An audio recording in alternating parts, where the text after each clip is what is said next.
ये कहानी उस समय की है जब एक हरे भरे जंगल के किसी शांत कोने में एक चिड़िया बसी हुई थी जिसका नाम सोना था। वह अपने तीन प्यारे छोटे छोटे बच्चों के साथ वहां रहती थी।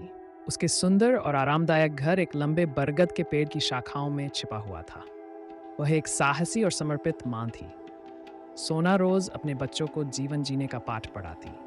उन्हें कैसे उड़ना है, खाने की तलाश कैसे करनी है, मुसीबत के समय अपनी रक्षा कैसे करनी है। इस तरह ये सब बातें रोज सोना अपने बच्चों को सिखाती।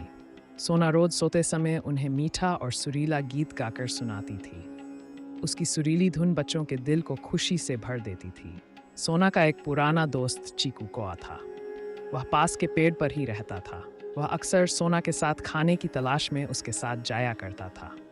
जब सोना बच्चों के लिए खाना लेने निकली, उसका दोस्त चीकू भी आ गया।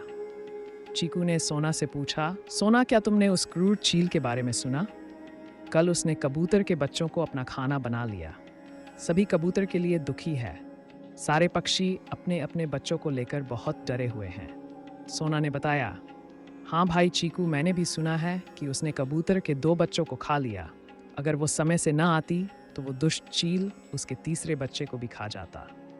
चीकू ने आगे बताया, देखो सोना, मैं तुम्हें डरा नहीं रहा, बल्कि बहुत भारी दिल से बता रहा हूँ कि उस चील की निगाह अब तुम्हारे घर पर है। मैंने उसे आज तुम्हारे घर के ऊपर घूमते हुए देखा। तुम्हें अब सावधानी से रहना होगा। सोना चीकू की बात सुनकर डर गई। उसका दिल दहला गया। घर पहुंचने पर उसने अपने प्यारे बच्चों को गले से लगाया। वह जानती थी कि उसके बच्चे अब खतरे में हैं। सुबह होते ही सोना ने अपने दोस्त चीकू से मदद मांगी। सोना ने चीकू से कहा, चीकू भाई, हमें उस अत्याचारी चील को यहाँ से भागना ही होगा, वरना वो हम सब के बच्चे बारी बारी से खा जाएगा।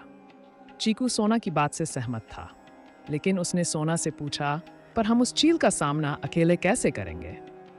सोना ने अपना प्लान चीकू को विस्तार से समझाया। सोना ने अपने बच्चों को चीकू के घर छोड़ दिया। दोनों दूसरे पक्षियों से मदद मांगने निकल गए। सीधा सामना करने की बजाय सोना ने अपनी बुद्धिमत्ता का इस्तेमाल करके उस अत्याचारी चील को बेवकूफ बनाने का निर्णय लिया। उसने चीकू और दूसरे पक्षियों की मदद से मिलकर जानबूझकर दूसरे पेड़ में एक घोंसला बनाया जो उसके असली घर के तरह दिखाई देता था। घोंसले के अंदर उसने पत्थर, कीड़े, टहनियां रख दिए और उन्हें घास से ढक दिया। उसने घोंसले की बनावट इस प्रकार की मानो उसमें स्वयं उसके बच्चे बैठे हो। सुनाती थी कि चील की तेज आंखें इस घोंसले को देखेंगी। सभी पक्षी छुप गए।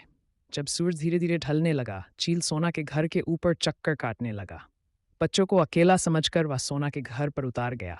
जैसे ही उसने हमला करा, उसकी चोंच पत्थर से टकरा गई। उसने देखा सिवाय पत्थर, कीड़े और घास टहनियों के उसमें कुछ नहीं है। धोखा खाकर वह जोर से चिल्लाया। उधर सारे पक्षी तेजी से आए और चील पर हमला बोल दिया। सबने अपनी चोंच मार मार कर चील को घायल कर दिया और दूर भगा दिया। इस तरह सोना की चालाक योजना काम कर गई। सब खुशी से चहकने और गीत गाने लगे। सभी ने सोना से पूछा, सोना, तुम्हारे अंदर इतना साहस कैसे आया?